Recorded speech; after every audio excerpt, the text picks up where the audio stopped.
everyone. This is Roland Famasi.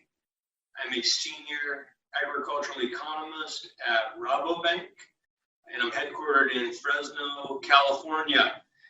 And I'm coming to you today on behalf of the Center for Growing Talent by PMA. I originally gave this presentation at the World Ag Expo for PMA, and I'm going to share it with you today. And I hope you enjoy it and learn something today. And with that, I'm going to go ahead and share my screen with you so you can see the presentation, and we'll get underway.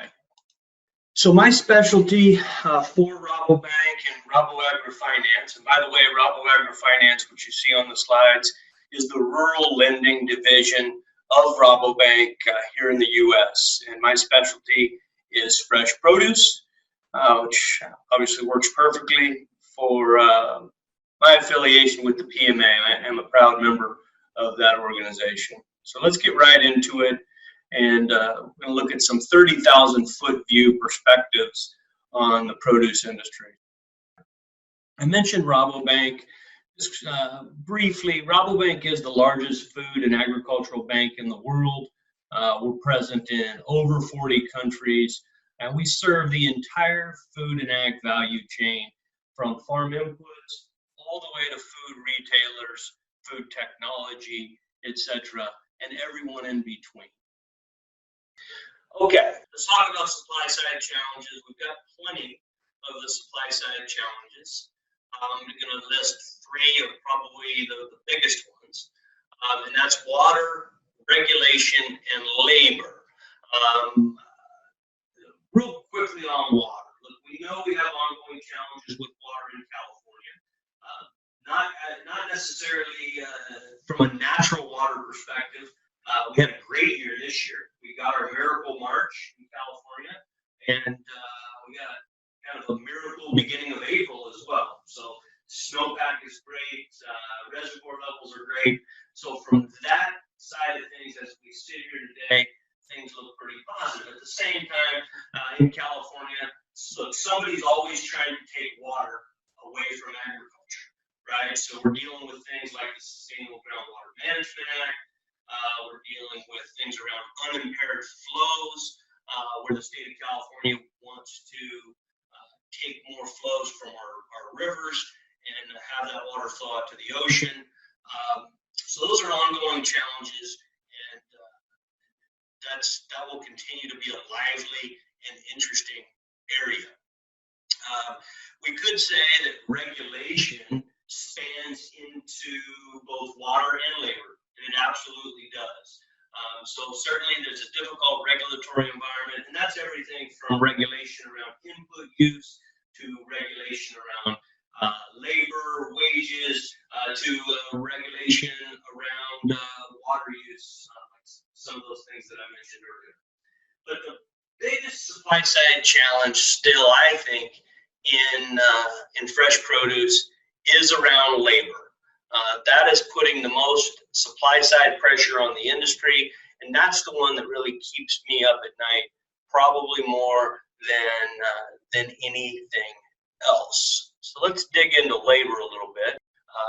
We know that practices in California and across agriculture are rapidly adjusting to the lack of labor. So these are some of the adjustments that are being made due to the lack of labor, right? And 70% of the farmers in California say they don't have enough labor. Wages have gone up significantly. We're going to actually look at that in a second. We've had a shift toward more mechanization. Absolutely. We know that there's been adjustments in the crops that are grown, the cultivation practices. That's one of the big drivers behind the boom in tree nut acreage in the Central Valley of California. Not only have they been hot markets on the demand side, but you combine that with the fact that they're much less labor intensive than fruits and vegetables, and you've had a significant increase in that acreage. Okay. So we're looking at some historical wage rates here. The dark blue line is the California minimum wage, which we know is going to continue to go up for the next few years. We've got a few estimates here, the last 3 years there. And then you'll notice two different estimates. The orange line for 2020 through 22 assumes that the average California wage rate stays at the historical premium of about 36% above the minimum wage. I mean, you can look at that historical correlation there just visually and see that there's a direct correlation, and there's this pretty stable premium for ag labor over the general minimum wage rate, right? So we're looking at wage rates here in dollars per hour. The light blue projection actually uses a 41% premium, which is a premium that's been more common over the last few years as our labor supply has gotten shorter and shorter. So you can see in either case, we will continue. We've already have seen a rapid rise in the average California ag wage rate, and we're going to see that continue. Now, some of you out there who are involved in production agriculture, your families are, might look at this and go, Roland, we're already averaging over $20 an hour. I get that. In some industries, that's the case already. But remember, these are average California agriculture wage rates. They include everything from the dairy industry to the livestock industry to every different crop sector. So again, these are averages. In your particular case, you might already be well above these rates. Even if you are, your rates are going to continue to go up, right? Because that margin of difference will be maintained going forward. So wage rates are going to continue to rise. But let's keep in mind that labor costs aren't just about wages, right? You have other changes that change the true cost of labor, right? How we compensate for rest breaks in agriculture has changed over the last few years. That changes the cost that you can attribute to labor. We know that when the Affordable Care Act came passed, that there was an increase in the direct fixed cost of labor. So we saw HR departments in agriculture that were maybe 2 or 3 people double in size so that they can effectively administer the Affordable Care Act, right? Those are direct fixed costs of labor. So we don't just have wages, we have these other costs. Not all additional costs are direct fixed costs, right? You do have some other variable costs. I mean, think about the use of H-2A labor and the fact that you have to provide housing for that labor force, right? The amount you spend on housing then is definitely determined by the amount of labor that you hire through the H-2A program. So there's all these other additional costs that keep going up when it comes to labor. So it's a big, big challenge. All right, now this is something I talk about quite a bit. I wish more people would. Most of the debate that you hear about around labor all centers around U.S. immigration policy and the idea that if we could just get better policy, it would really help agriculture. Look, I agree with that statement. We need to continue to fight for better immigration policy that favors agriculture. The challenge is that that's only going to marginally fix the problem, right? So what we're looking at here are birth rates in Mexico, and keep in mind, Mexico still are by far our biggest source of labor for agriculture outside of the U.S. So you've got Mexican birth rates in orange, and you've got the Mexican GDP per capita in the dark blue line. So you can see that the birth rates have gone down from about 7 children per woman in the 1960s to about 2 children per woman today, just pretty close to the U.S. So that's a challenge because that means the labor pool is growing slower. On the other side, you've got the GDP per capita, which has a long-term upward slope to it, right? So think about it like this. Mexico is really a developing country, as countries develop, these are the types of changes that take place, right? Birth rates go down, GDP per capita goes up, and folks living in Mexico have more economic opportunities than they've ever had before, right? To go to work in a factory, for example, as the economy expands in Mexico, and not have to do agricultural work and not have to come to the US to do it. So as Mexico continues to develop, our overall available labor pool from Mexico will continue to shrink. So immigration policy only goes so far to fixing this challenge. In the longer run, it's all about technology, right? And we know that we have all hands on deck right now.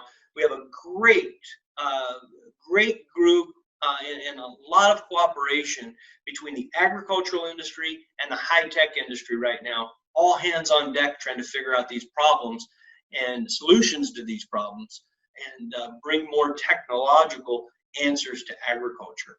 So traditionally, this is kind of the balancing act that producers would use when it comes to technology adoption, right? We use this traditional benefit cost analysis, and what growers tend to like to use are the things they know best, right? What do they know best? Yields, right? Input costs. Those are the things that they can readily measure. So traditionally, when they think about using a new technology, they go, all right, on the positive side, we can use technology to increase traceability, to increase our yield, or to reduce our costs, right? Sign me up for that.